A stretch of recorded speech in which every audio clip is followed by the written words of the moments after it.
In this video, we will learn how to create an Instagram account.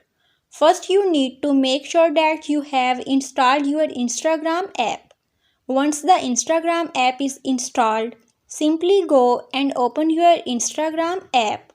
Once the Instagram app is open, you would be seeing multiple options. First one is login, and in case if you are new to Instagram, you need to sign up to Instagram. So at the bottom you would be seeing an option of sign up. So you need to create an account. So you need to go and tap on sign up. In sign up you would be seeing multiple options. So the first option is to continue with your Facebook account. In case if you are convenient with creating an Instagram account using your Facebook information, you can go and tap on continue as your Facebook username.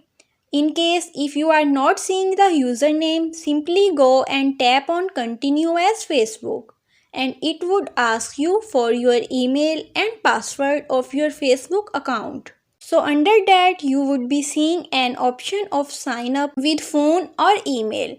If you want to sign up with phone or email, simply go and tap on this.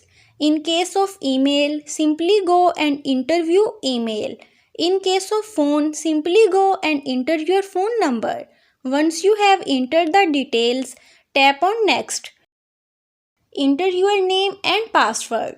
Once you enter your password, tap continue. And that's it. Subscribe for more tips and tricks.